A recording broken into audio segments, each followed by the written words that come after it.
Ok, pessoal. Então, estamos gravando oficialmente então eu queria começar dizendo bom dia para a todos. Para quem não me conhece, meu nome é Gabriel Landi e eu vou ser professor de vocês no curso de Física 1. Então, eu queria começar falando um pouco sobre o curso e eu queria começar discutindo, digamos assim, como é que vai funcionar as aulas. Então, nossas aulas vão ser todas online aqui por essa sala do Zoom. Espero que ela funcione direitinho. E eu vou pedir que vocês mantenham a câmera e o microfone desligados enquanto a aula estiver rolando. Se vocês tiverem perguntas, vocês têm várias opções. Vocês podem levantar a mão, tem um negócio aqui no Zoom para levantar a mão. Vocês podem colocar pergunta no chat, eu vou tentar responder, então eu vou ficar monitorando o chat aqui. Mas se vocês quiserem fazer pergunta por áudio também, levanta a mão e aí pode abrir o microfone ou a câmera se vocês quiserem fazer a pergunta à vontade, tá? Só enquanto eu estiver falando, eu vou pedir para manter a câmera e o microfone desligados só para não ter interferência e assim por diante, beleza? Legal, o Marcos já está dizendo que eu tenho que autorizar o áudio, beleza. Tem certeza, Marcos? Ou seja, vocês não conseguem desmutar? Eu acho que vocês conseguem, sim. Ó, o Guilherme Aqui tá. desmutou aqui, ó. O pessoal está desmutando. Eu acho que eu não tenho que autorizar, não, Marcos. O Raul, seu microfone não está ligado, não. Ele fica no canto inferior esquerdo, tem um microfone com uma barrinha assim quando ele está desligado. Opa, beleza. Então, o pessoal está falando aí. Ok, maravilha. Então, tudo bem, sem crise, a gente vai resolvendo esses detalhes técnicos e a gente vai se acostumando com a plataforma aqui ao longo conforme o tempo for passando, tá? Eu só vou pedir um favor para vocês, tá? Ou seja, se vocês quiserem fazer pergunta pelo chat, fiquem à vontade. Mas tentem não ficar batendo papo pelo chat, por favor, tá? Porque isso é muito ruim. Eu tento monitorar o chat, porque quando alguém tem alguma dúvida, é fácil. Você escreve a dúvida ali no chat, eu já respondo na hora, é eficiente. Mas se vocês ficam batendo papo pelo chat, aí é uma distração muito grande para mim, tá? Agora tudo bem, eu estou vendo que vocês estão trocando ideias aí do grupo do WhatsApp, não tem problema. Mas quando eu começar a aula em si, por favor, não fiquem batendo papo, tá? Não fica assim, conversa em paralela pelo chat, por gentileza. Ok? Bom, então eu queria começar falando sobre o site, tá? Então, esse daqui é o site da nossa disciplina, tá? Peraí.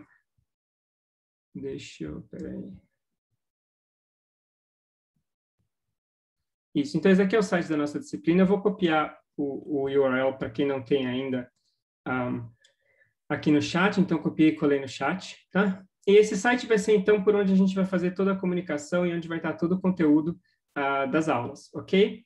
Em particular, as listas de exercício vão ser postadas aqui, vão ser 6 listas no total, tá?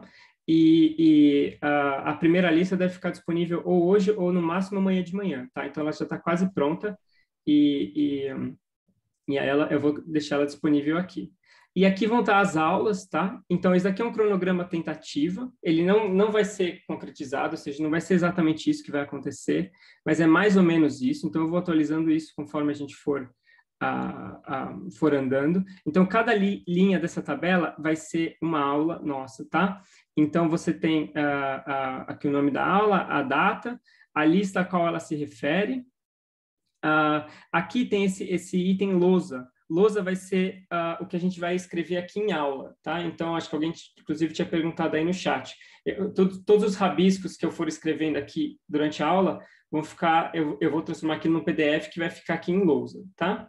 Depois aqui tem notas de aula. Eu vou tentar preparar notas de aula para cada aula que a gente fizer. Eu não garanto que eu vou conseguir, tá? Então, essas notas de aula são notas de aula minhas, pessoais, que eu estou tentando fazer para vocês, mas eu não vou garantir que eu sempre vou ter notas de aula perfeitas para todas as aulas, mas eu vou tentar, beleza? E aqui estão as leituras adicionais, livro ou qualquer outro material que tenha, e por último aqui vai estar o link do vídeo. Então essas aulas vão estar todas no YouTube, aqui vai estar o link do vídeo, tá?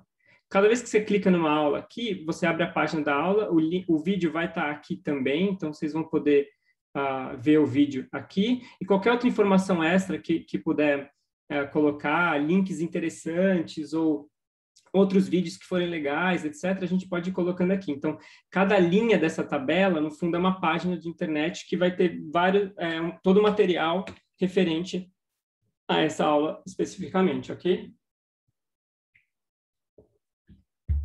Alguma dúvida sobre essa parte aqui, pessoal?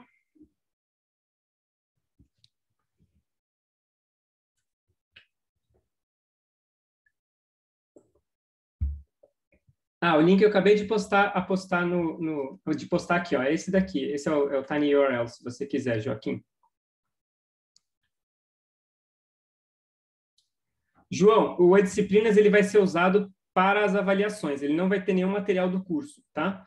O material do curso vai ficar nessa página. A gente vai usar o E-Disciplinas para as provas, eu vou falar sobre isso mais para frente, mas o material não vai ficar lá, vai ficar aqui.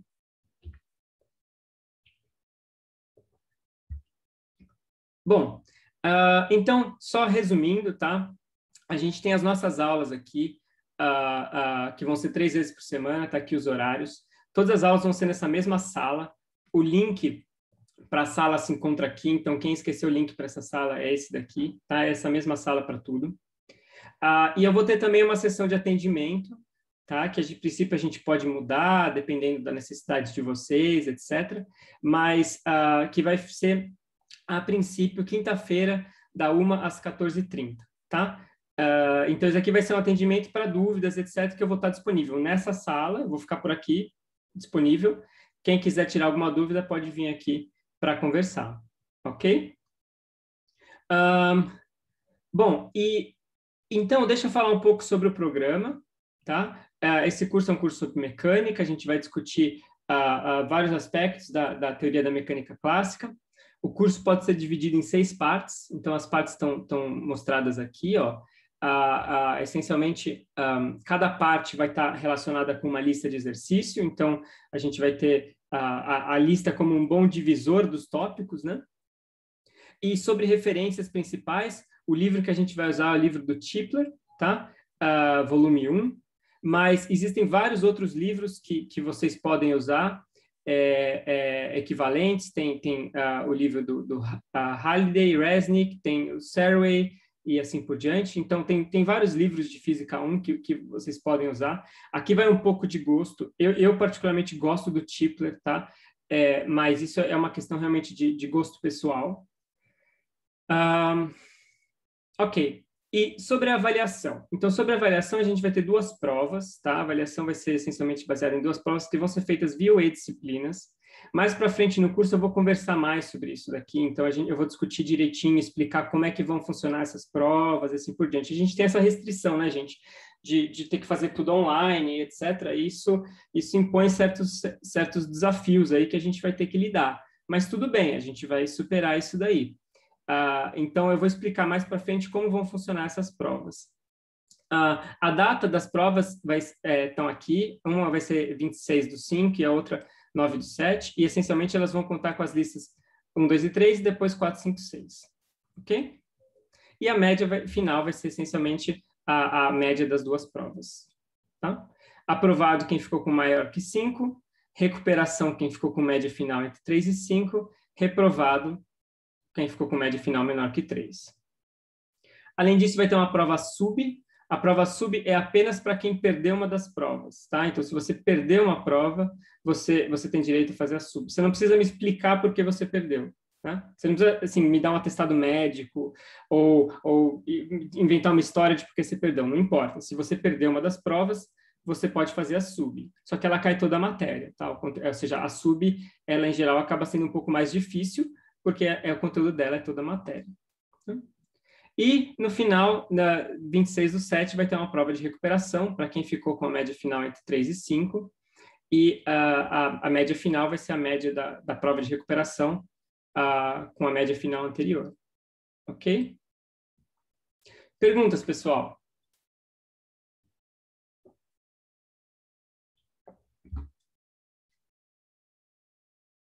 Diga, Stephanie.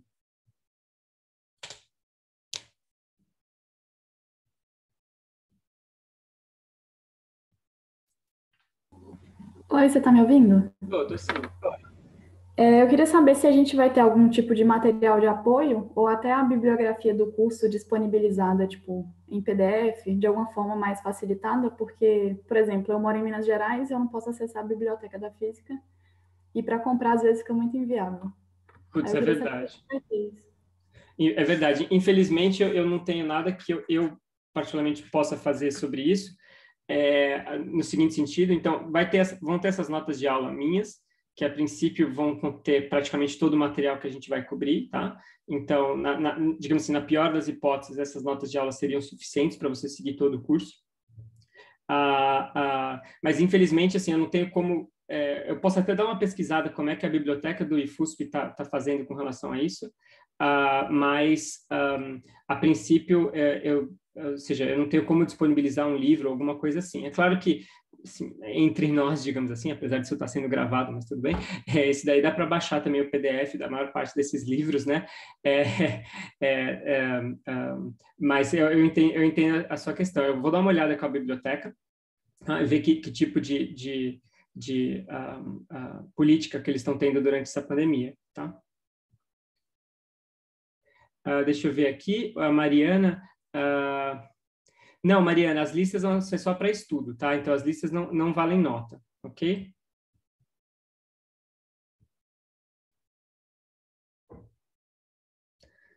Exatamente, você acabou compartilhando esse tipo de material no grupo.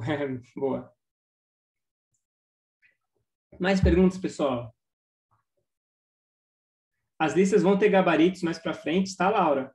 Então, eu vou soltar o gabarito eventualmente. Ah, ah, ah, mas ainda não. Não, João, a gente não vai ter monitor esse semestre. Quem vai fazer todo o atendimento vai ser eu, tá?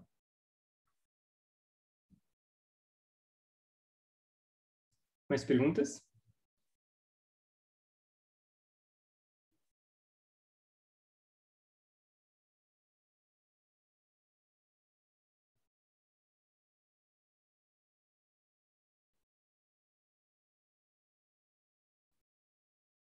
Nenhuma pergunta, pessoal? O grupo do WhatsApp, o pessoal tá compartilhando aí.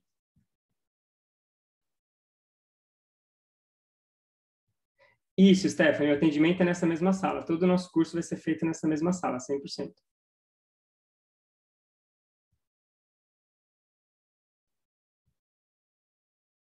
Ô, Guilherme, o atendimento na quinta-feira é sobre o que você quiser falar. Pode ser sobre a lista, pode ser sobre as aulas, dúvidas em geral.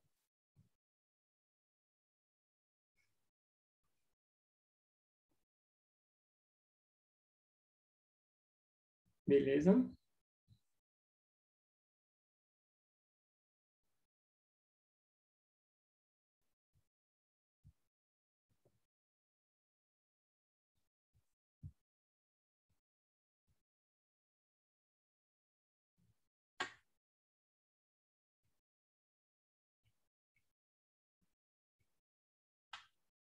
Ok, pessoal. Ah, mais perguntas? Desculpa. Tô vendo aqui, Stephanie, por enquanto vai ser uma vez por semana, Stephanie. Qualquer coisa a gente negocia, tá? Se a gente achar que precisa ser 2 vezes por semana, a gente negocia, ok? Ou seja, a princípio eu tenho flexibilidade, mas por enquanto a gente deixa uma vez por semana.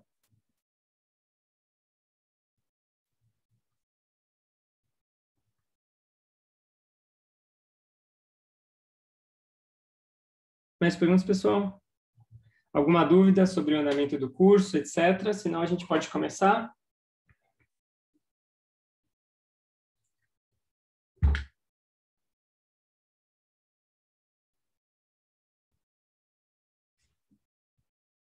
Show. Então, bora lá. Na aula de hoje, a gente vai começar falando sobre a ideia de sistemas de unidade.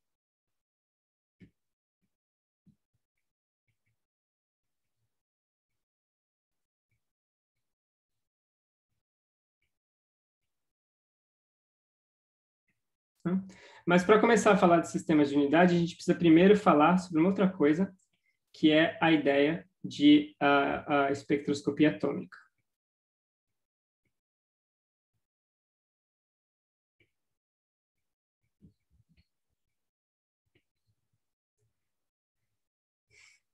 Raul, a gente vai usar um pouquinho de equações diferenciais, sim. A gente vai aprender sobre o que são equações diferenciais e como resolvê-las. Mas não muito, tá? Ok, pessoal. Bom, então vocês vão me avisando, tá? Espero que esteja dando para ver aqui a lousa. Se vocês não estiverem conseguindo ler ou tiver ruim a fonte, vocês vão me avisando, a gente vai adaptando aqui, tá? Então, espectroscopia atômica é um negócio muito bacana. A ideia é mais ou menos a seguinte: suponha que você tem um átomo, né? Então aqui está um átomo de hidrogênio, por exemplo, aqui está o próton, né? E o que acontece num átomo de hidrogênio é que o elétron ele não pode ocupar qualquer órbita, tá? O elétron ele ocupa um número discreto de orbitais. Então, se eu tiver um elétron aqui, esse elétron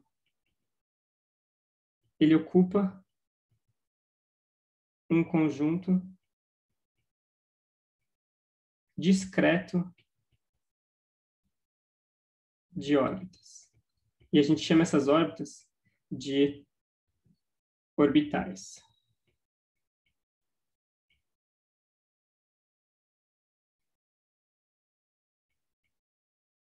Isso daqui é um fato, tá? Eu tô falando isso para vocês. A gente não vai mostrar isso.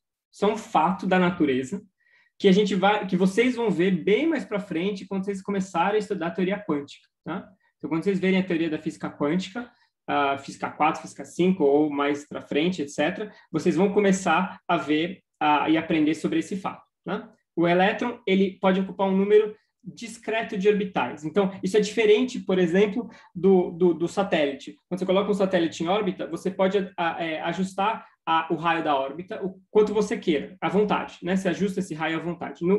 Na física atômica, isso não acontece. Na física atômica, ou o elétron ocupa esse orbital, ou ele ocupa esse, ou ele ocupa esse, assim por diante. Você nunca vai encontrar o elétron aqui no meio. Nunca.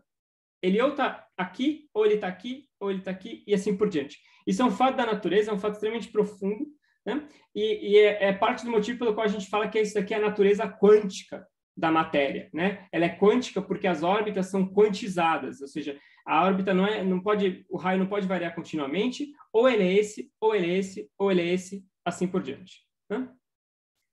E mais do que isso, esse elétron ele pode sofrer transições entre órbitas. Então, ele pode sofrer transições atômicas.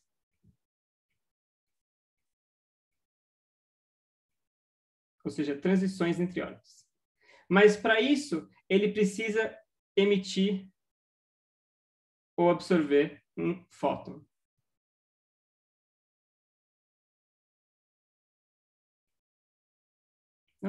Então, a ideia é mais ou menos a seguinte: o elétron, por exemplo, ele pode vir daqui para cá, né? Ou ele pode estar aqui e vir para cá, por exemplo. Ele pode pular de uma órbita para outra, né? Só que para ele pular de uma órbita para outra, ele precisa absorver ou emitir um fóton. Então, como é que funciona essa brincadeira? A ideia é mais ou menos a seguinte: quanto mais externa a órbita, mais energética. Então, órbitas mais externas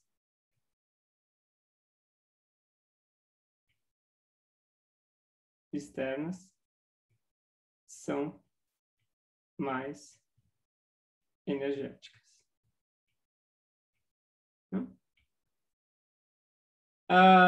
Então, se ele está numa órbita aqui, por exemplo, e ele quer ir para uma órbita mais interna, esse processo tem que conservar energia. Então, portanto, ele tem que emitir um fóton. Por outro lado, se ele quer ser promovido, se ele quer vir de uma órbita de baixa energia para uma órbita de alta energia, ele tem que absorver um fóton. Então, digamos assim, essa é a vida do elétron, né?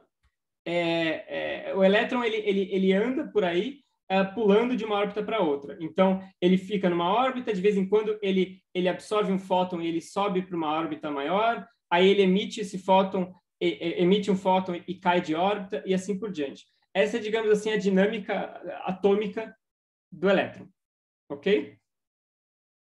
Eu estou falando tudo isso, vai ficar muito claro, tá? por que eu estou falando tudo isso. Vocês vão entender logo, logo por que a gente está começando o curso com esse tipo de coisa. Mas deixa eu antes falar que isso daqui, além de importante para o que a gente vai fazer em seguida, isso também é maravilhoso, tá certo? Ou seja, isso daqui é um dos fatos mais bonitos da natureza, que a dinâmica de uma partícula microscópica seja feita dessa forma, através de transições atômicas e emissão e absorção de luz, de fótons. Né? Alguma pergunta, pessoal?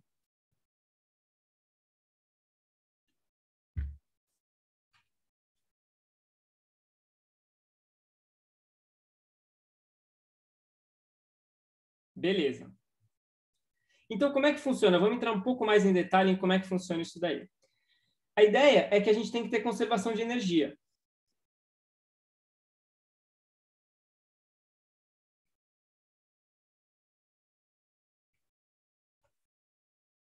Oi, Celso. A definição de fóton, fóton é uma partícula fundamental da luz, né? Então, a luz, sei lá, da lanterna do seu celular, ela tem um montão de fótons ali. São as partículas fundamentais de luz. Né?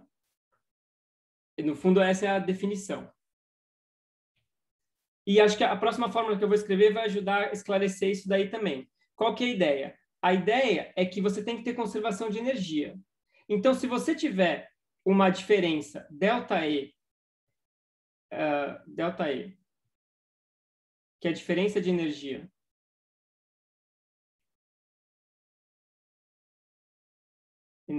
entre duas órbitas,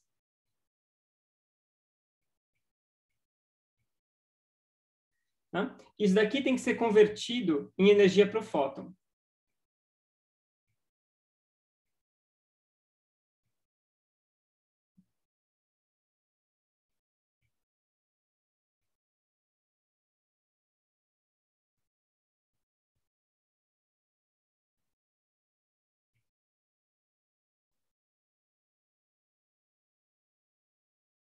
Oi, Beatriz. Eu não vou conseguir escrever com letra de forma, não, mas eu posso tentar escrever um pouco maior, tudo bem?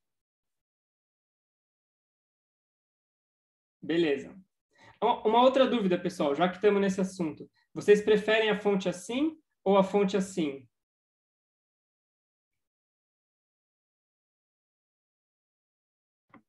Acho que do jeito que tá já. Do jeito que estava antes. Beleza. Maravilha. Então, qual que é a ideia? A ideia é mais ou menos a seguinte. Como é que significa converter energia para o fóton? A energia do fóton,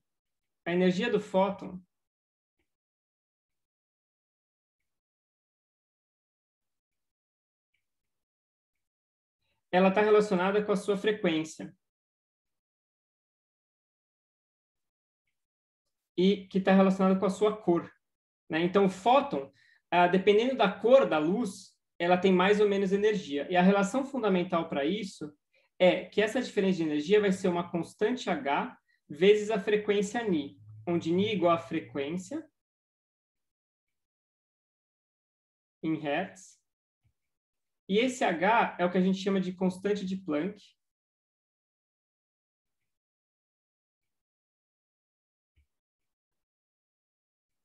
Que tem o seguinte valor: 6,626,07015 vezes 10 elevado a menos 34 joules vezes segundo. Né? Então, isso aqui é outro fato. Eu estou dizendo isso aqui para vocês. A energia da órbita ela é convertida em frequência para o fóton, ou seja, ela determina a frequência do fóton através dessa relação matemática aqui. Tá? Então, dependendo se a diferença de energia entre órbitas é grande, isso vai dar uma frequência alta. Se a diferença entre duas órbitas é pequena, vai dar uma frequência baixa. Tá? E, além da frequência, a gente pode trabalhar também com comprimento de onda.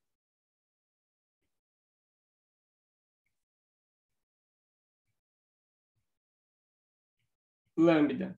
Comprimento de onda lambda, ele é a velocidade da luz dividido pela frequência, onde C igual a 299,792,458 metros por segundo é a velocidade da luz.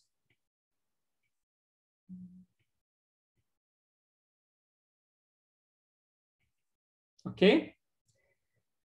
Então, quando a gente tem uma emissão atômica, por exemplo, de uma transição, se o elétron, por exemplo, tem uma transição daqui para cá, essa transição aqui tem associada a ela uma certa energia ΔE.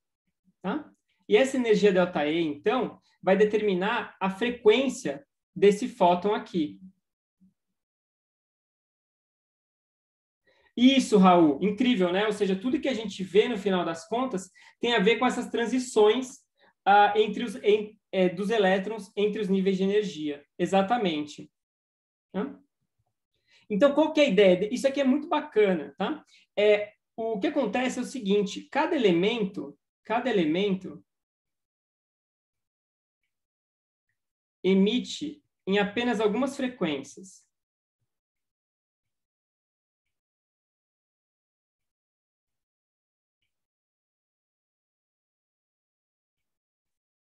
Então, por exemplo, no caso do hidrogênio,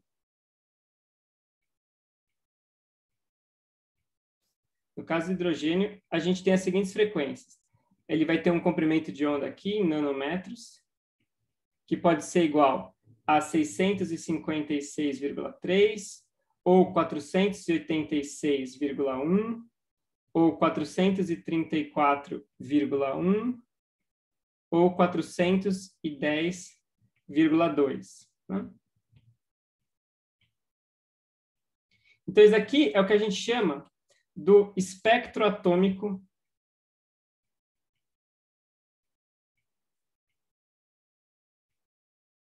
do hidrogênio. Né? Ou seja, é o conjunto de frequências que esse átomo emite. Né? E cada elemento emite um conjunto de frequências diferentes. Né? Essa é a ideia, então, do que a gente chama de espectroscopia. Né? Oi, Gabriela. Isso daqui é a frequência. É esse cara aqui, ó. É a frequência da onda. Né? Então, essa aqui é a relação entre comprimento de onda e frequência da onda. Esse Ni aqui é a frequência. Né? Então, essa é a ideia por trás de espectroscopia atômica. Tá? Espectroscopia. E as pessoas que... Espectroscopia. E as pessoas que medem esses espectros são os espectroscopistas. Né? Então, ou seja, isso é um trabalho, no fundo. Desde o século XIX, tem pessoas que são espectroscopistas. O trabalho delas é ficar medindo espectros de diferentes elementos, de diferentes moléculas e assim por diante. Então, Guilherme, a gente não sabe a frequência exata. A gente mede. Né? Então, a gente pode, por exemplo, fazer um gás de hidrogênio no laboratório. A gente faz um gás puro de hidrogênio e a gente mede para esse gás quais são as frequências que ele emite. Né? E aí a gente consegue tabelar isso daí. Então, a gente consegue tabelar que tal elemento emite esse conjunto de frequências. E isso realmente é uma arte, desde o século XIX, assim, é uma arte de como você isolar elementos e medir as frequências de emissão desses elementos. Né? E por que isso é interessante? Isso é interessante porque isso aqui funciona como uma assinatura do elemento. Né? Ou seja, o conjunto de frequências que ele emite é uma assinatura daquele elemento químico. Então, as frequências emitidas pelo hidrogênio, por exemplo, elas não são emitidas por nenhum outro átomo, só pelo hidrogênio. Então, é por isso que a gente consegue saber, quando a gente aponta um telescópio para uma estrela distante, a gente consegue saber que aquela estrela é composta de hidrogênio. A gente sabe que a estrela é feita de hidrogênio porque ela emite nas linhas do hidrogênio. Né? Então, a gente consegue ver a emissão espectral daquela estrela e saber se ela tem hidrogênio, saber se ela tem hélio, assim por diante. E é por isso também que a gente sabe que não tem nenhum outro elemento químico no espaço que não tem aqui na Terra, porque não tem nenhum conjunto de frequências que a gente observa nessas medidas que não estejam já nos elementos químicos aqui da Terra. Então, isso é extremamente poderoso, é extremamente, assim, é a base para vários experimentos científicos. E grande parte da astronomia é baseada nisso, nessa ideia de você medir. Quando você mede um telescópio, você não está medindo todas as frequências, você pode selecionar no seu telescópio quais frequências você quer medir. Então, você pega o seu telescópio e você seleciona ele para medir só nesse comprimento de onda. E aí, o telescópio vai te dizer em que partes do universo que vai ter hidrogênio, e assim por diante. Faz sentido, pessoal?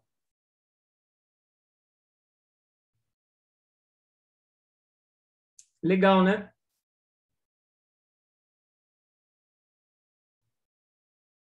Então, essa história de linhas espectrais, ela realmente é um mundo por si só. Dá para a gente passar um semestre inteiro, ou anos inteiros aqui, só falando de espectroscopia. Tem muita coisa, muita coisa que dá para falar sobre isso. Tá? Uma coisa que eu não mencionei é o seguinte: quando a gente vai para outros elementos, as linhas espectrais ficam muito complicadas, tá? Então, eu posso talvez colocar aqui, quer ver, deixa eu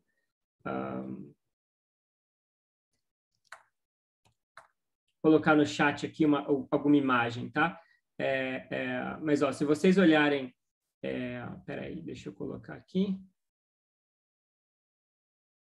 Ó, se vocês abrirem essa imagem aqui, tá? Isso aqui vão ser as linhas espectrais do ferro.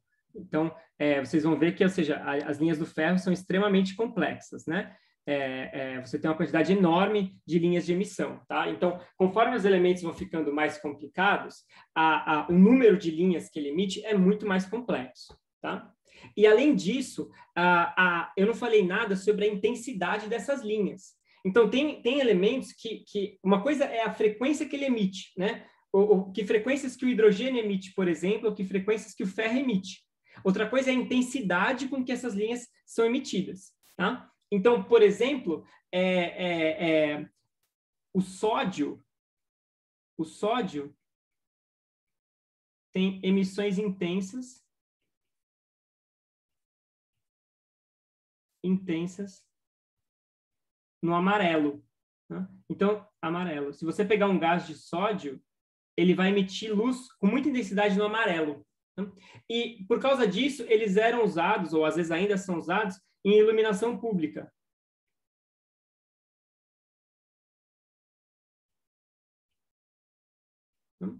Hoje em dia, muitos desses postes aí são LED, né? É luz de LED. Mas, antigamente, a iluminação pública, aquela lâmpada amarelada, ela é amarelada porque ela, no fundo, é um gás de sódio. É uma lâmpada de sódio. Né? Por isso que ela era amarelada. Então, as cores, as intensidades, elas variam muito de elemento para elemento. Calcular tudo isso é muito complicado. A teoria quântica é capaz de fazer previsões sobre isso, mas é super complexo e, em geral, isso é medido experimentalmente, ou seja, as pessoas determinam experimentalmente as frequências que cada átomo emite e as intensidades relativas. Um outro exemplo são os avisos de neônio. Aqueles avisos na porta do restaurante. Né?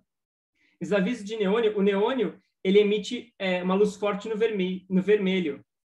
O neônio emite a radiação intensa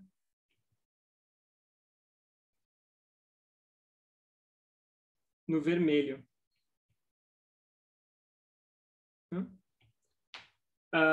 Então, aqueles avisos de neônio, na verdade, em geral, eles não são de neônio. Eles são de vários gases, porque cada gás emite uma cor diferente. Por exemplo, o xenônio, ele vai emitir no azul. E assim por diante. Então, quando você vê aqueles avisos da porta do bar lá coloridos, na verdade, cada cor ali é um elemento químico diferente. Não?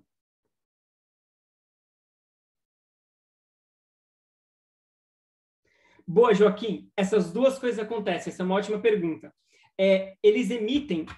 as duas coisas acontecem, né? Então, eles vão emitir, em geral, linhas intensas nessas cores, mas uma outra coisa também é como é que a gente percebe isso daí, porque o que a gente percebe, ele está emitindo em várias cores e a gente percebe uma mistura delas, né? Mas quer ver, deixa eu mostrar uma foto para vocês.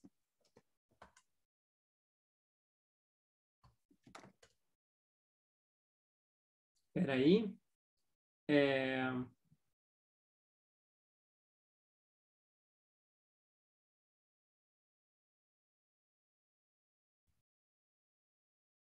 Deixa eu só ver aqui se é isso que eu quero mesmo.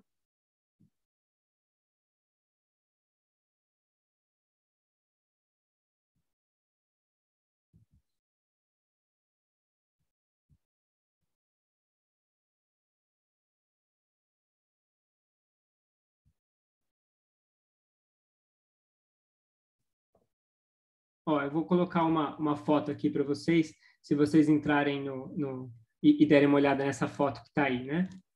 Posso talvez até copiar e colar a foto aqui no...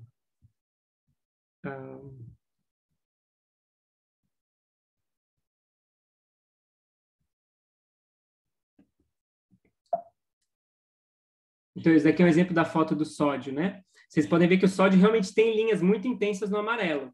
É claro que o que a gente acaba vendo não é exatamente esse amarelo dele, porque a gente vê um pouco do vermelho, a gente vê um pouco do azul e assim por diante. Então, a gente vê uma mistura disso daí, né? E a mistura depende dessas intensidades, mas o sódio, de fato, tem uma linha intensa no amarelo.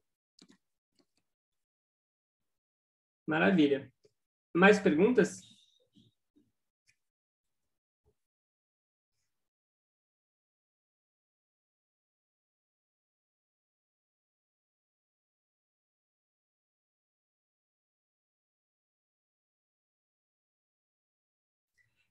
Isso, bom, não sei quem é a Cor 2, ou a Cor 2, se você puder depois pôr o seu nome aí, isso ajuda. Mas isso, a ideia é um pouco essa. Como é que a gente faz uma lâmpada de sódio, por exemplo? A gente passa corrente elétrica pelo gás de sódio. Então, você pega um gás lá, passa uma corrente elétrica, então você está fornecendo energia, e aí ele emite esse tipo de radiação. Oi, Raul. Claro, é que quando eu mostro aqui pela minha tela, não fica tão bom. Mas a partir da próxima aula eu vou mostrar pela minha tela, tá bom? É que agora, se eu parar de compartilhar aqui, vai perder a configuração. Mas a partir da próxima aula eu vou tomar esse cuidado, beleza?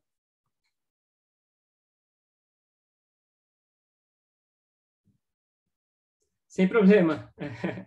Acordo 2. Boa, Eric. Tem também a ver com os fogos de artifício. Os fogos de artifício, você tem vários elementos químicos ali, e o que determina as cores dos fogos de artifício são os elementos. Então, o pessoal vai usar, sei lá, cobre, eles usam outros metais, assim por diante, porque cada metal determina uma cor, né?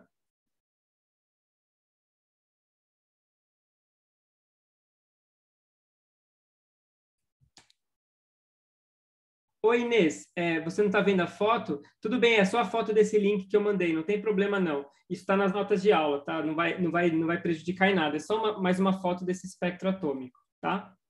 Depois dá para ver lá nas notas de aula. Mais perguntas, pessoal?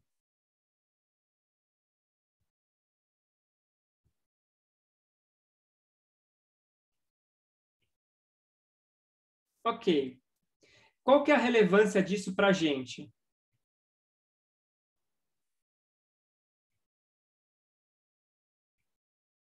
Ou seja, por que eu estou falando tudo isso? Eu estou falando tudo isso porque a espectroscopia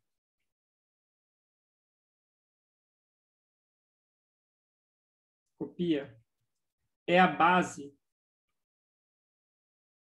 para o Sistema Internacional de Unidades.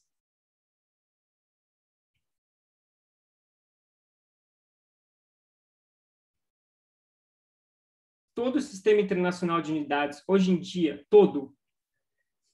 ele é baseado em espectroscopia atômica. Então, a espectroscopia é algo que começou como uma coisa, digamos assim, interessante, e hoje em dia ela é absolutamente central para entender como é que a gente faz o Sistema Internacional de Unidades, que vai ser o tema dessa aula e da próxima. Não sei, não faço a menor ideia, Luca. Eu simplesmente digitei espectro do sódio no Google e essa foi a primeira coisa que apareceu. Talvez.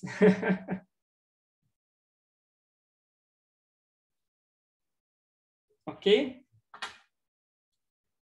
Mas olha, então, antes de entrar mais nessa questão do Sistema Internacional de Unidades, deixa eu só falar uma coisa para vocês, tá, pessoal? E isso daqui é uma dica de sucesso, ok? Um dos motivos também pelo qual eu quis começar falando sobre isso, além de achar isso muito bonito, eu realmente acho isso lindo, é que isso é um bom exemplo de uma coisa que a gente não consegue entender por completo. Ou seja, de ter que... É um conceito que para realmente entender a fundo, é uma coisa muito mais avançada, que vocês vão ver lá no final do curso, ou talvez às vezes só na pós-graduação. Mas é uma coisa importante. Então, isso introduz essa ideia de lidar com conceitos que a gente não entende completamente. Tá? Muitos de vocês estão vindo agora do ensino médio, e isso eu acho que vai ser um choque para vocês. Espero que seja um bom choque nessa vida universitária, que é essa ideia de ter que lidar com objetos, com conceitos, com ideias, que a gente não entende exatamente como funcionam, a gente não entende a fundo, a gente só tem uma ideia. Né? Muito na ciência é assim, ou seja, na ciência a gente nunca sabe tudo de tudo. Se a gente soubesse tudo de tudo, não seria ciência, ou seja, não seria a fronteira do conhecimento. Então, parte do raciocínio científico envolve ter que lidar com coisas que a gente não entende muito bem. Né? E eu sei que isso é meio desgostoso às vezes, né? Porque a gente gostaria de realmente entender a fundo. Por exemplo, vocês podem estar perguntando que diabos são esses orbitais? O que é isso? Realmente é uma órbita? O elétron realmente está dando a volta aqui, que nem um satélite? Tem várias perguntas que podem surgir disso daí. Mas todas essas perguntas não dá para respondê-las ainda. O ferramental que vocês precisam para responder essas perguntas é mais sofisticado. Então, a gente tem que se contentar com essa ideia mais simplificada da coisa, ok? Então, eu quis introduzir isso de cara, porque isso vai ser um tema recorrente nesse curso, que é essa ideia de que nem tudo a gente vai conseguir explicar a fundo. Algumas coisas a gente vai ter que ter uma ideia, aprender mais ou menos como é que funciona, como lidar com aquilo e assim por diante, e assim, se contentar com isso por enquanto, ok?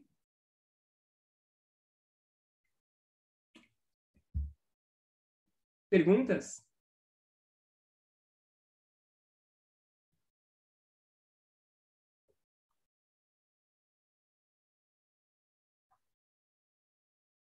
Não? Beleza.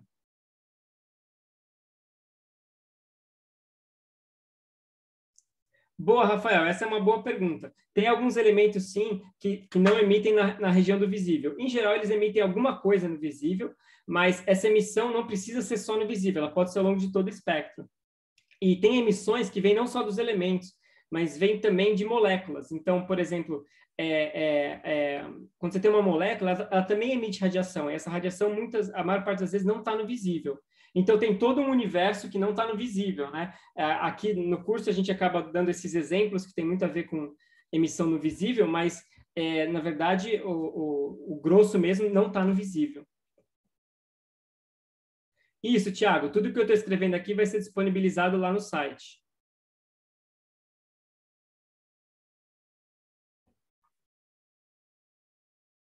Mais perguntas, pessoal?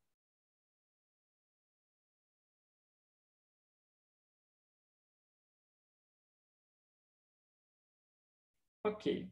Então, agora, a gente vai falar sobre a ideia de algarismos significativos.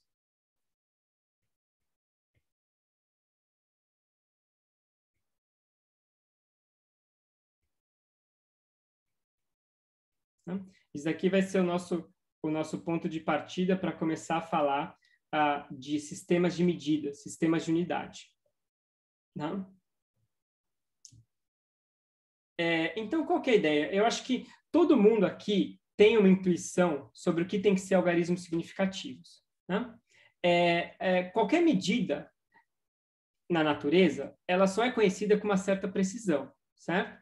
Então, medidas na natureza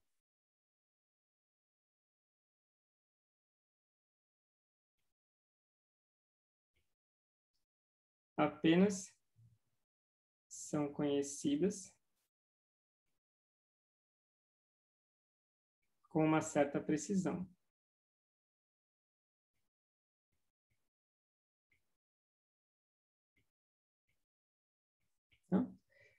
Então, por exemplo, se você usar uma régua para medir o comprimento de uma caneta, né? Usa uma régua para medir o comprimento de uma caneta.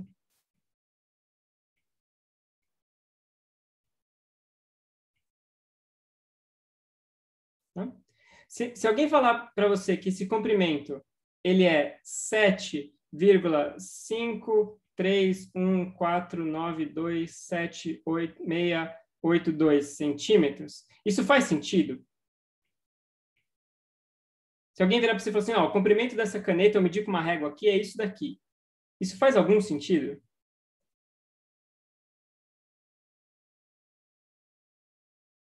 Não, né, gente? Por que não? Alguma sugestão?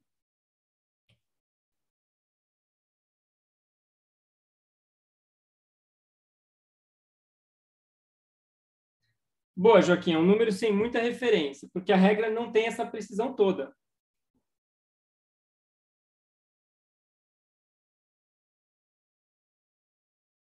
Celso, mas será que não interessa o grau de detalhe ou não dá para saber o grau de detalhe? Eu estou usando uma régua aqui, né?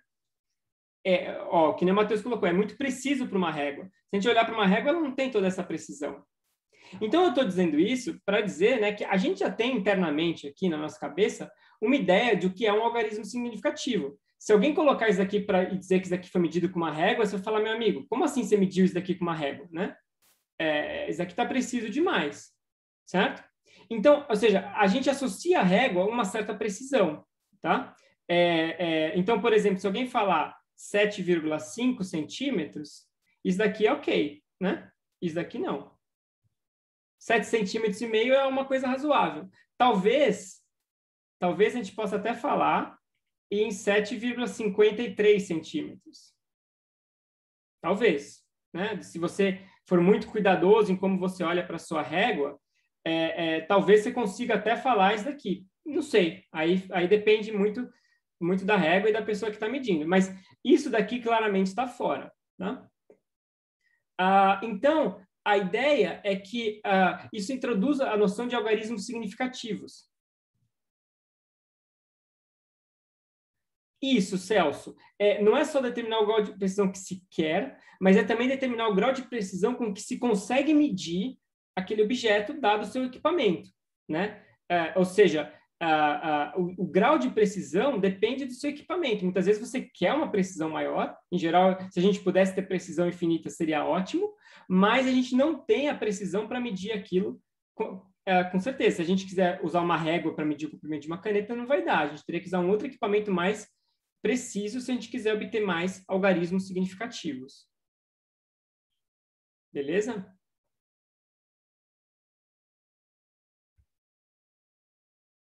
Então, deixa eu dar um exemplo para vocês. Eu vou colocar uma tabela aqui, que é a tabela da velocidade da luz.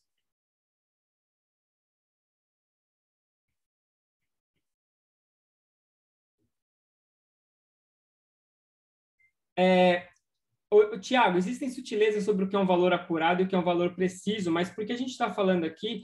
Isso, é exatamente um valor acurado. E, Sônia, isso, parte do motivo pelo qual a gente usa espectroscopia para fazer o sistema de unidades, que é o que a gente vai chegar daqui a pouco, é porque a espectroscopia ela é precisa, né? Ou seja, a espectroscopia, ela dá medidas com muita precisão, exatamente.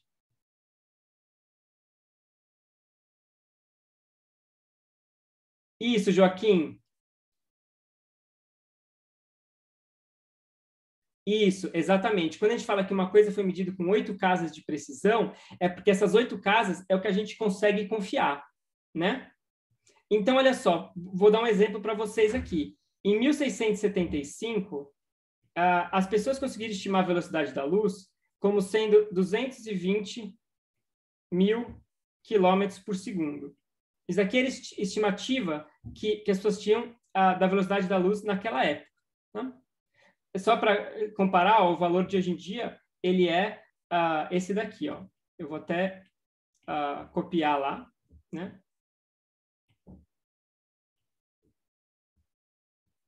Deixa eu até, então, colocar aqui. É que aqui está em metros por segundo, eu vou colocar em quilômetros por segundo. Vou colocar aqui hoje. A gente tem um C, que é 299.792,458 quilômetros por segundo. Tá? Então, olha só, vamos olhar um pouco para esses valores. Vocês veem que tem algumas coisas a se notar aqui. A primeira é que tem um viés, né? Ou seja, aqui é 220, aqui é 299. Então, nesses anos que se passaram, a gente melhorou a precisão e conseguiu obter um valor que realmente ele é bem diferente, né? Ou seja, 220 e 299. Mas, além disso, nota o número de casas que a gente tem aqui, né? A gente tem mais casas de precisão. Deixa eu colocar mais um exemplo aqui para mostrar. Olha só. Vamos ver aqui um exemplo legal. Em 1907,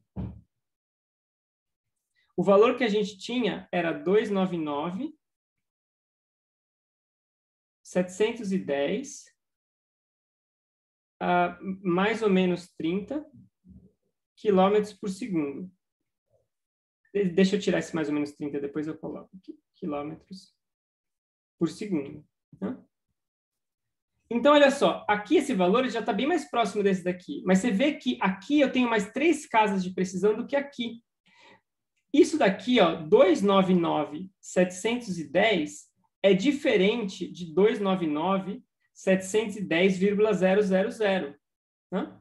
Essas coisas aqui são diferentes, tá? Porque quando você escreve... Claro, do ponto de vista matemático é a mesma coisa, né? Mas do ponto de vista físico, isso daqui é diferente. Por quê? Porque quando você coloca isso daqui, ó, você está dizendo que esse número tem mais casas de precisão do que esse daqui. Né? Aqui você não está colocando a precisão depois da vírgula. Aqui você está dizendo, não, ó, você tem mais 3 casas de precisão. Então, isso daqui introduz a ideia de algarismos significativos. Ou seja, algarismo significativo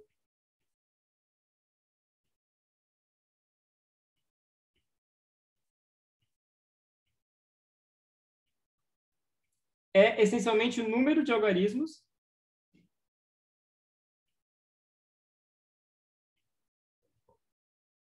que correspondem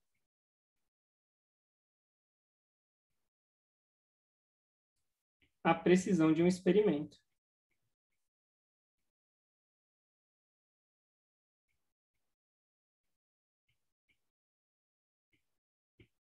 Ok? Raul, como é que você mede a velocidade da luz? Ao longo dos anos foram usados diversos métodos, né? Em 1700 e pouco, o pessoal usava até coisas relacionadas com a órbita de Júpiter, assim por diante. Hoje em dia, o pessoal usa uma técnica chamada interferência, né? É interferência óptica, que é o que dá medidas mais precisas. Você coloca espelhos e vê o tempo de propagação e assim por diante.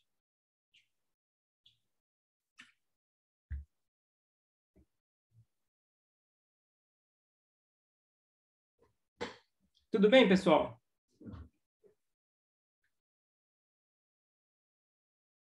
Então, só para dar mais alguns exemplos, ou seja, para esclarecer isso, exemplos aqui, né? O número 4576 ou 4,576, ambos têm a mesma precisão. Ambos têm o mesmo número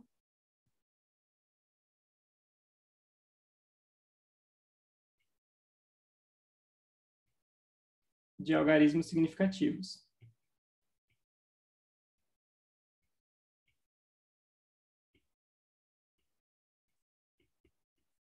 Tá?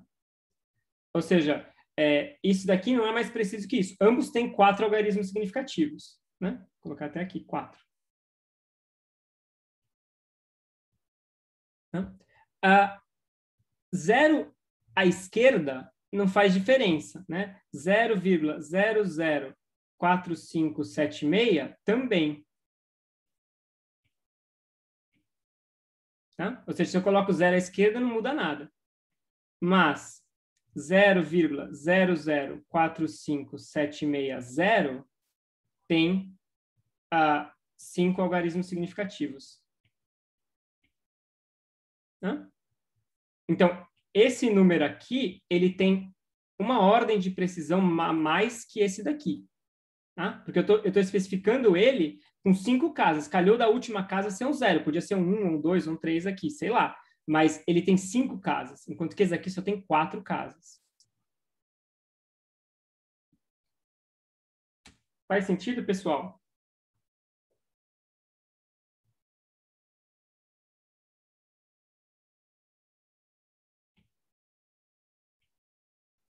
Beleza. E por que isso é importante? Deixa eu dar um exemplo de por que isso é importante.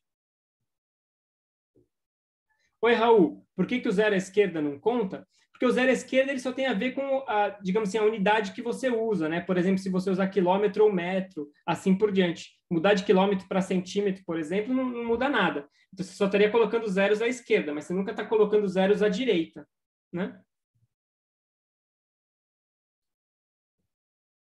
Beleza? Então, deixa eu dar um exemplo bacana.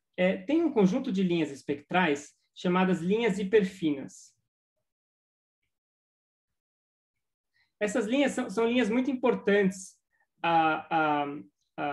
na área de espectroscopia, porque elas são linhas que podem ser medidas com muita precisão.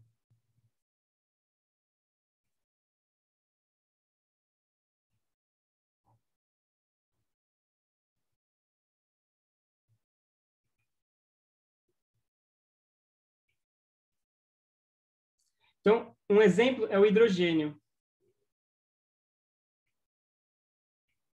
O hidrogênio ele tem uma linha hiperfina que ela tem o seguinte comprimento de onda. Não, o lambda aqui, ó, que é o comprimento de onda. 21,114,054,2 centímetros. É absolutamente incrível. São 12 algarismos significativos.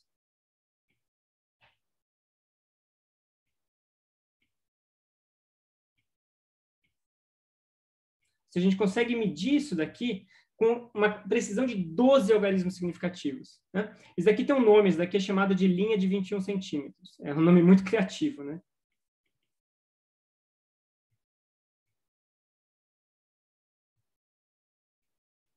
Linha de 21 centímetros do hidrogênio. Né? Essa linha ela é extremamente importante. Isso daqui é a base da radioastronomia, até hoje.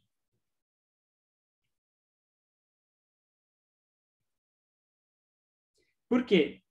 Bom, primeiro, porque rádio? Porque esse comprimento de onda se encontra na região das ondas de rádio, tá?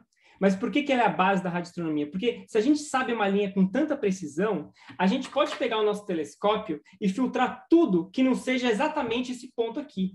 Ou seja, a gente joga fora toda a radiação, exceto aquela que está exatamente nesse comprimento de onda. E aí, com isso, a gente consegue ter um mapa perfeito do hidrogênio no universo. Se alguma região do universo tiver hidrogênio, vai estar iluminada aqui. Se não tiver hidrogênio, vai estar escuro. Ou seja, com isso a gente consegue mapear o hidrogênio no universo, focando o nosso telescópio exatamente nesse comprimento de onda, com essa precisão. Então, ter uma linha hiperfina com tamanha precisão assim é fundamental para a gente conseguir mapear o hidrogênio no universo e saber que aquela radiação que está vindo é hidrogênio e não alguma outra coisa. É por isso que é tão importante saber esse tipo de coisa com tanta precisão. É lindo, né, Érico? Eu também acho maravilhoso isso. Não? Legal, né?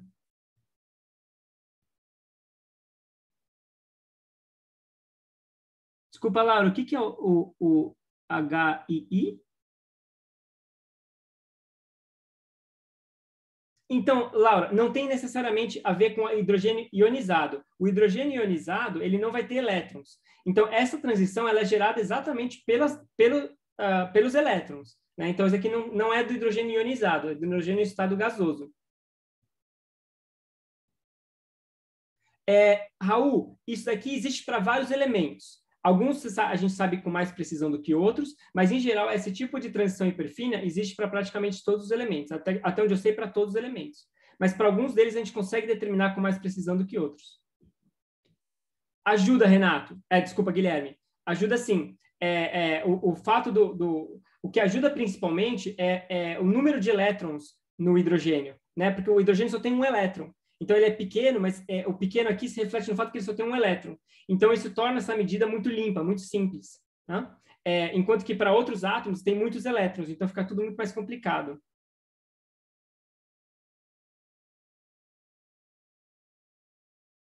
Beleza? Um outro exemplo é o césio 133. É um isótopo do césio. O Césio 133, ele tem uma linha hiperfina, eu vou colocar a frequência aqui só para variar. 9192 631 770 Hz. Eu só coloquei a frequência para variar um pouco. Isso aqui é a linha hiperfina do Césio.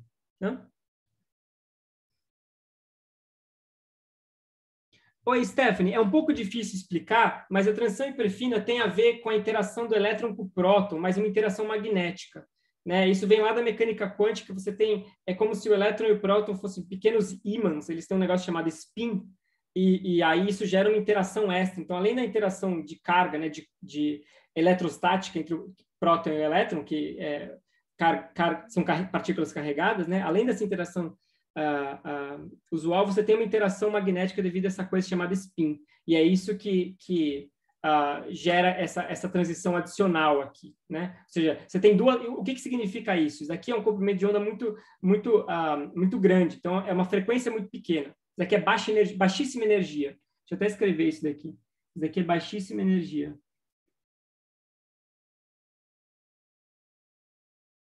Então, isso aqui representa duas órbitas que estão muito próximas uma da outra. Ou seja, são duas órbitas que são quase indistinguíveis ali,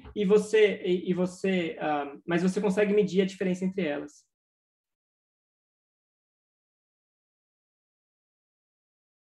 Ah, entendi. Legal, Stephanie. Então, o outro exemplo é o exemplo do Césio. Tá? O Césio também tem uma linha hiperfina que a gente consegue medir com muita precisão. Alguém tem alguma ideia de para que serve essa transição do Césio?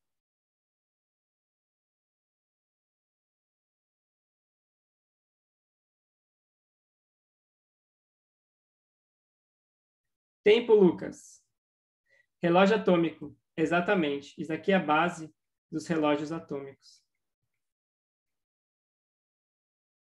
Desde a década de 50, 40, etc., o pessoal vem experimentando com essa ideia de usar a linha de transição do Césio como uma medida de tempo. Porque lembra que Hertz é 1 sobre segundo, né? Então, frequência é 1 sobre segundo. Se eu sei frequência, eu sei segundo.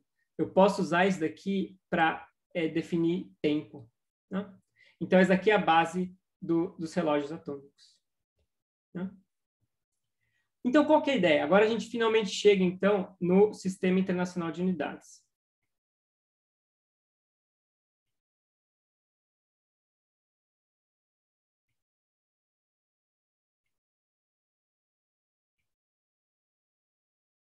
É o famoso SI. Eric, o relógio atômico, no fundo, é um gás de césio onde se mede as frequências de transição desse gás. E aí, se você consegue medir essas frequências de transição, você consegue determinar tempo através dela. Ou seja, o inverso da frequência te dá uma ideia de tempo. Então, medindo essas frequências de transição, você está, no fundo, monitorando o tempo.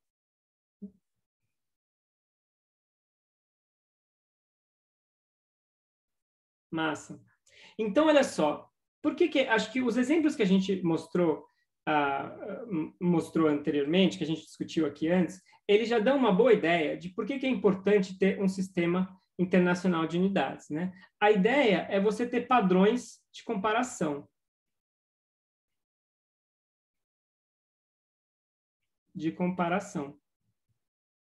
Hã?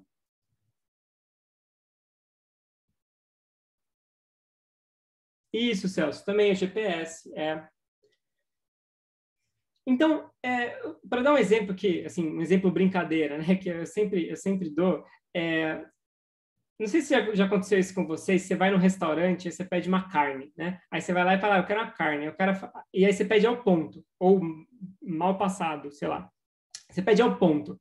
Aí a pessoa fala assim, mas no nosso restaurante o ao ponto é sangrando. Isso não faz o menor sentido. Tipo, ao ponto deveria ser uma coisa universal. Se o meu ao ponto é diferente do seu ao ponto, não tem como comparar. Seria a mesma coisa que você falar assim, não, eu gastei 10 minutos para vir para cá, mas o meu minuto é mais longo. Tipo assim, não faz sentido. Tipo, se você fala que você gastou 10 minutos, o seu minuto tem que ser igual ao meu minuto. Não adianta você... Se você não tem algo para comparar, isso perde completamente o propósito, certo? fala assim, não, eu tomei um banho rapidinho, tomei um banho de 5 minutos. O meu minuto é mais longo, tá? Mas foi só 5 minutos que eu tomei meu banho. Tipo, como assim? Beleza? Então, assim, a ideia de ter um sistema internacional de unidades é exatamente essa. É você ter padrões para comparar. Né? Você ter alguma coisa que você consegue comparar entre diferentes grandezas. Né? Por exemplo, se a gente pegar comprimento. Exatamente, Marcos. Eu uso essa desculpa para demorar no banho. Se a gente pegar comprimento, né? Medidas de comprimento. Antigamente, a gente tinha o pé do rei, né? O pé do rei. Isso era a medida comum na Europa. Lá você usar o tamanho do pé do rei. Por isso que até hoje o sistema imperial usa pés, né? Como medida. Né? Ou seja, mas o pé do rei, a gente há de concordar aqui que é uma coisa pouco precisa, né? Ou seja, se você troca de rei, troca de pé, né? O meu rei é diferente do seu rei, no fundo, né?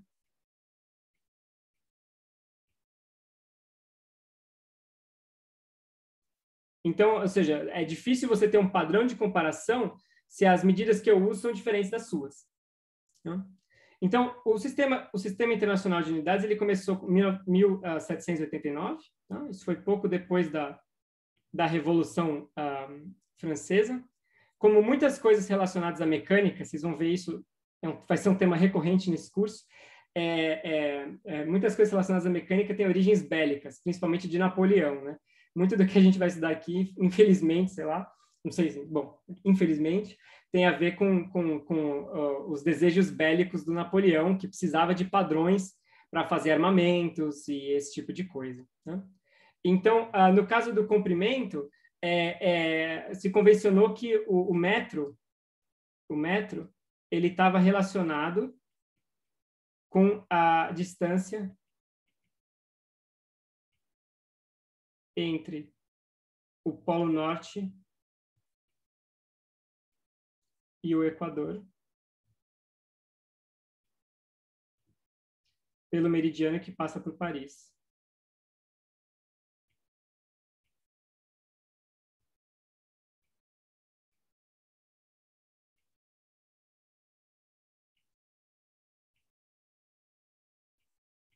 Não? Então, foi assim que começou.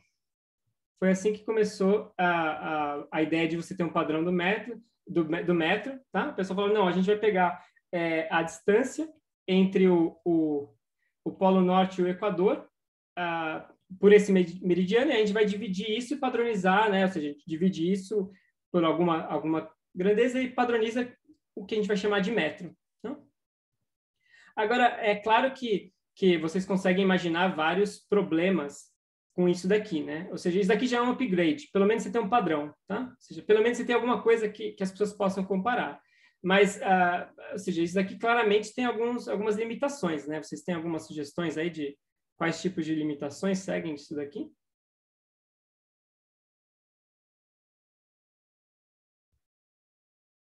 Por que é não tão preciso, Thiago?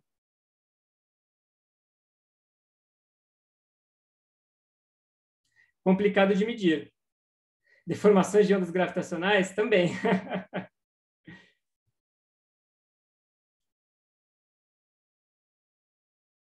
Isso é complicado de medir, né?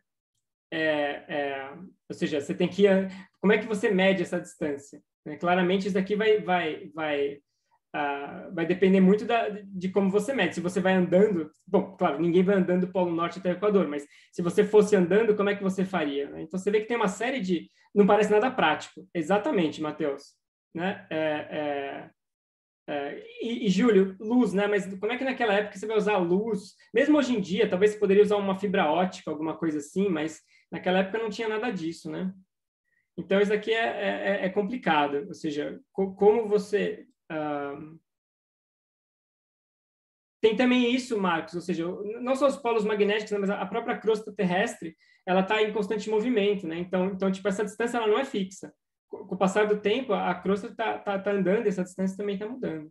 Então, não é prático, não é preciso, assim por diante. Então, logo depois, pouco depois,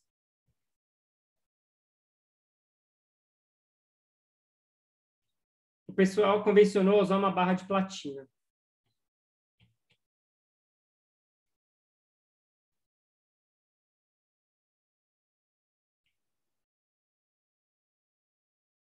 Ah, bom, também tem isso, né, Nicole? O pessoal estava um pouco obcecado por Paris, né? Napoleão, né? Revolução Francesa. Tudo bem.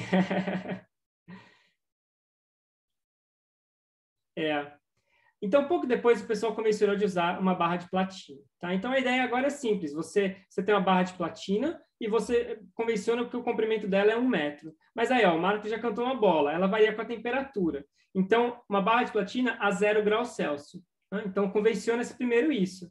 Você usa uma barra de platina numa temperatura específica. Porque se a temperatura muda, aí danou-se. Né? Então, você tem que convencionar uma certa temperatura. Mas aí também, boa, Joaquim, você tem desgaste, né? Você tem desgaste, você tem corrosão.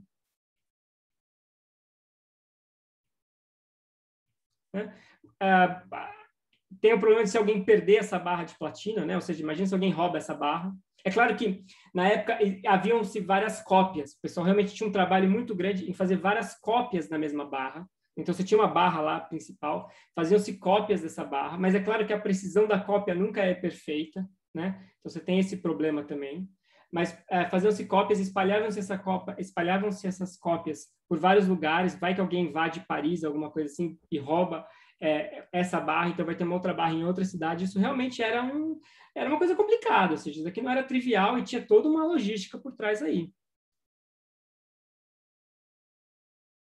Isso, Raul, graus Celsius e só Kelvin, isso, porque Kelvin é uma temperatura absoluta, exatamente.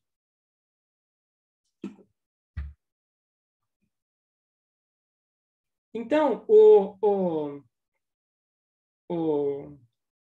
vocês veem que ainda existem várias imprecisões, né, com relação a uma barra de platina, ou seja, as coisas ainda não estão tão precisas assim. Né? Como é que isso mudou? Isso mudou fundamentalmente só em 1983. Né? Foi aqui que houve a primeira grande mudança. Nessa época, os relógios atômicos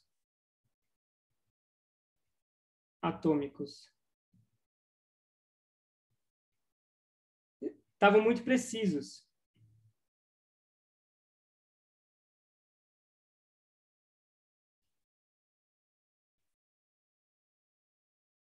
Muito precisos. E, além disso, as medidas da velocidade da luz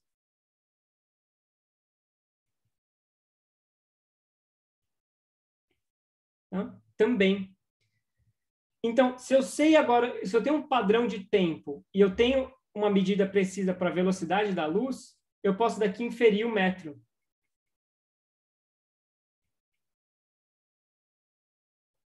Ou seja, é a primeira vez que o metro agora está sendo inferido de maneira indireta através da velocidade da luz e da definição de segundo. Então, no Sistema Internacional de Unidades, a partir de 1983, a gente não mede mais o metro, a gente mede segundo, é a espectroscopia. Através da espectroscopia, a gente tem um padrão para segundos, e como a gente tem uma medida para velocidade da luz, a gente consegue inferir o metro.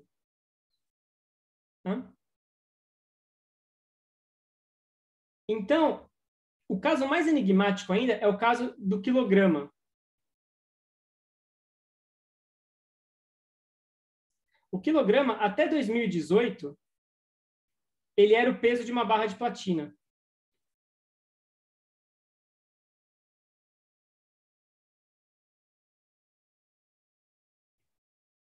Uma outra barra, né? Tudo bem, mas ainda assim era o peso de uma barra de platina.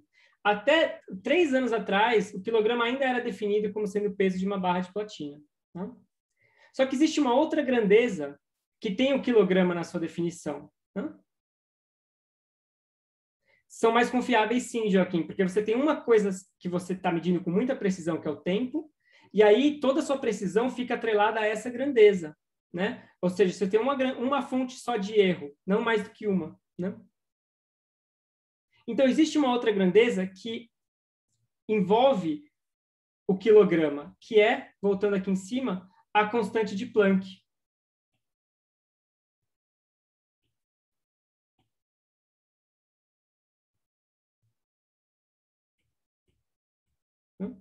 A constante de Planck, lembra que Joule é quilograma vezes metro ao quadrado por segundo ao quadrado. Então, tem metro, tem segundo e tem quilograma. Então, se eu sei a constante de Planck, o que eu sei com bastante precisão, eu posso agora inferir o quilograma sabendo o metro e sabendo o segundo. Ou seja, a ideia é que agora eu posso inferir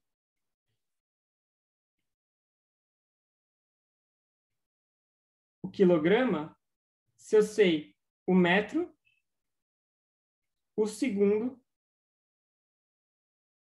e H.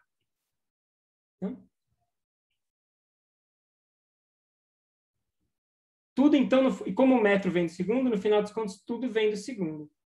Então, isso foi uma mudança histórica. Isso foi 2019. Tá? Isso daqui realmente é um marco histórico na física e na ciência. A partir de 2019, isso foi uma votação que aconteceu em 2019, que se convencionou o seguinte, que agora C e H são constantes fundamentais. Ou seja, eles não são medidos mais.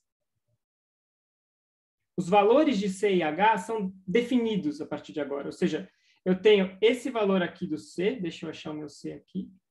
Eu tenho esse valor aqui de C.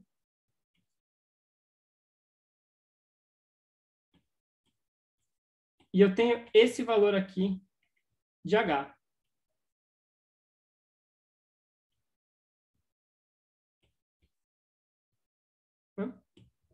Disso daqui, eu agora defino essas constantes fundamentais e a única medida que eu vou fazer a partir de agora é o segundo. Então, eu tenho o segundo, que vem do relógio atômico.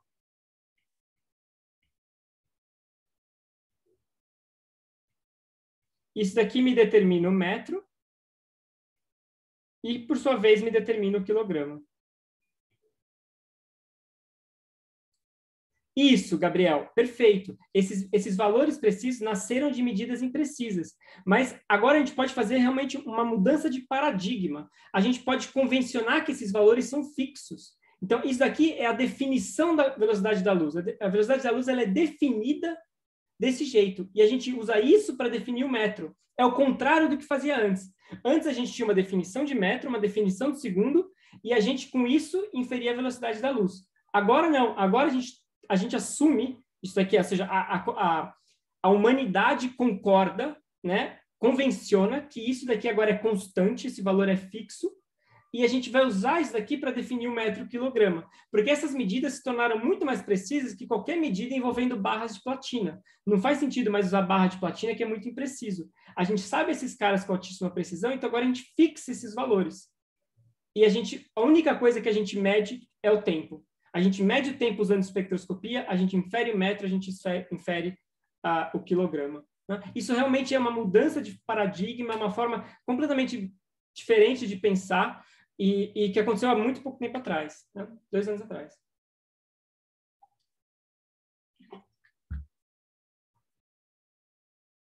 Tudo bem, pessoal? Perguntas?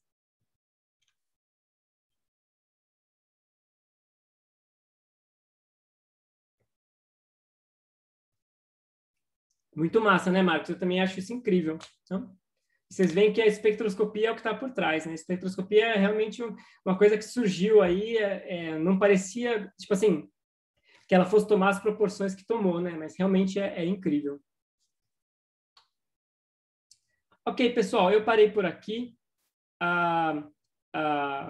Em geral, eu nunca dou 2 horas de aula, eu sempre dou por aqui mais ou menos 1h20, tá? Então, eu parei por aqui e se tiverem perguntas, pode fazer. Guilherme, o que é a constante de Planck? Olha, isso é um pouco difícil de explicar assim em poucas palavras. A constante de Planck é uma constante fundamental da natureza que aparece na teoria quântica. Então, que nem a velocidade da luz aparece como uma constante fundamental, quando a gente fala de coisas pequenas, aparece naturalmente a constante de Planck. Oi, Laura, sério? Você teve aula comigo em 2015 na UFABC? De que matéria? Uau! Tem uma relação entre isso aqui e a estrutura da matéria. Legal.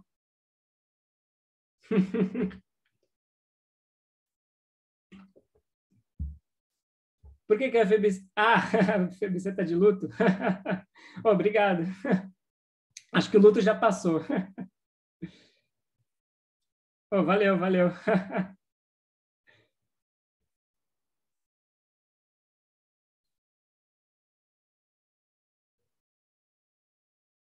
E aí, pessoal, mais perguntas?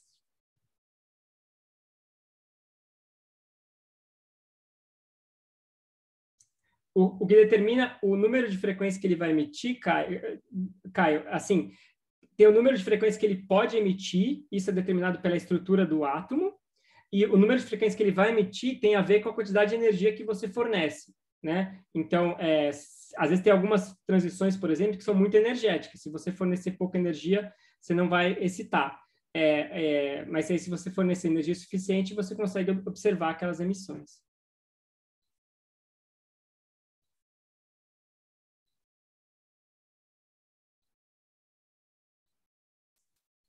Oi, Guilherme. Então, eu não me lembro de nenhum assim de cabeça, porque é sempre um pouco difícil falar sobre isso sem saber de teoria quântica. Mas assim, eu sugiro você realmente dar um Google assim, e dar uma olhada. Material tem de monte, eu só não conheço de cabeça, assim, tá? E se você achar algum que você acha muito bom, Guilherme, me fala que eu ponho na nossa página lá.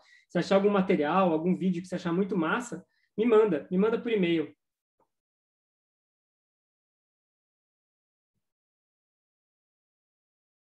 Então, Sônia, o tempo ele é medido com um relógio atômico, medindo a frequência do césio. Então, você mede a frequência do césio 133 e infere daqui o tempo, né? Porque frequência é 1 sobre tempo.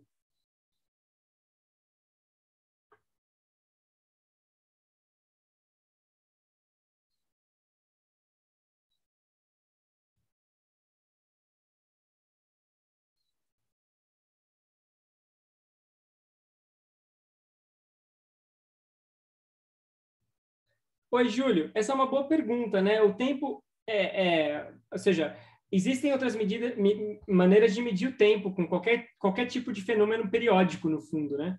Então, sei lá, você pode medir o tempo pela órbita da Terra em torno do Sol e medir o ano, por exemplo, né? A gente podia usar isso daí, ou o pessoal usava um pêndulo também, dá para usar pêndulo e assim por diante, antigamente. Mas todas essas grandezas são menos precisas, né? Porque o legal do césio é que ele é uma propriedade fundamental da matéria, ou seja, ele só depende do átomo, né? Quando você vai medir, sei lá, o tempo pela órbita da Terra em torno do Sol, por exemplo, isso daí depende de muito mais coisa e o grau de imprecisão é muito maior.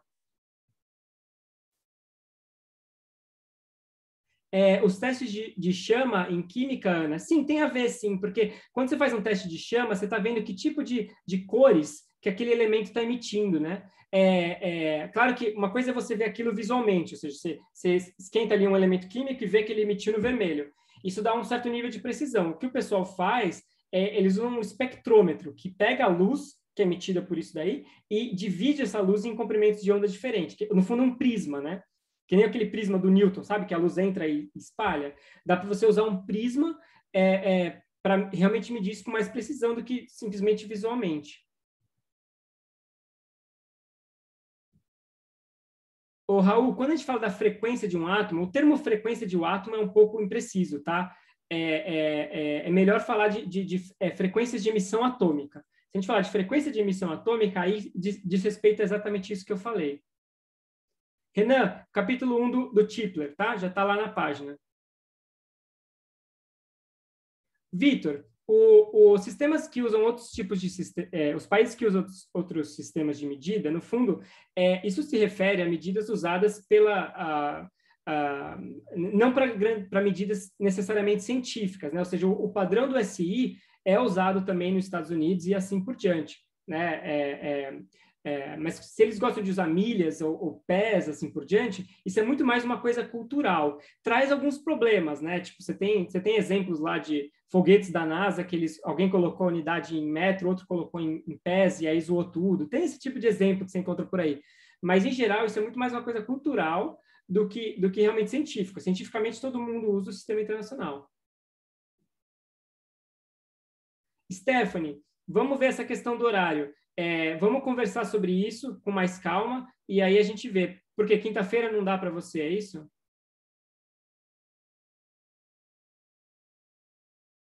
Isso, quinta-feira não dá para mim.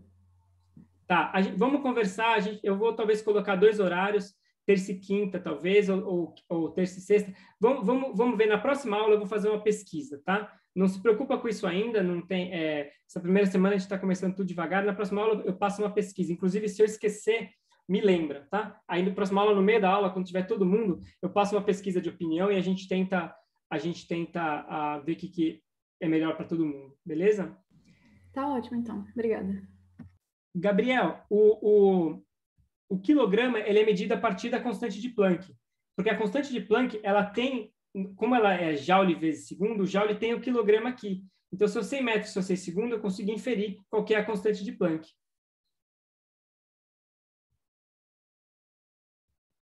Ô Marcos, a gente sabe por que as órbitas dos elétrons são específicas assim. A gente sabe, isso tem a ver com a teoria quântica. Não é uma coisa assim, fácil de explicar, mas a gente tem uma teoria perfeita para descrever isso daí. Marina, vou sim, essa aula eu vou disponibilizar a gravação.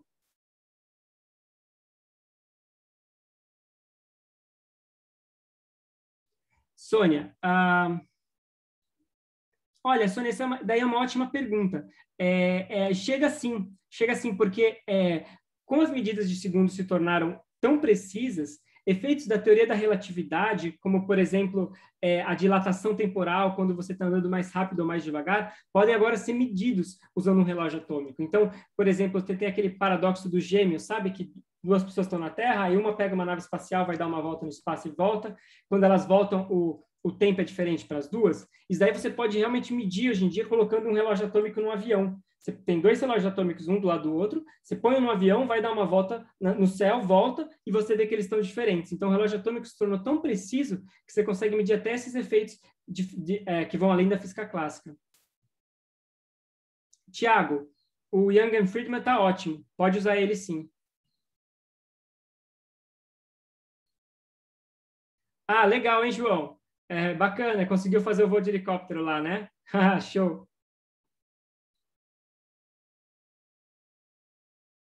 Ok, pessoal. Então é isso por hoje. Obrigado a todos e a gente se vê na próxima aula. Tchau, tchau.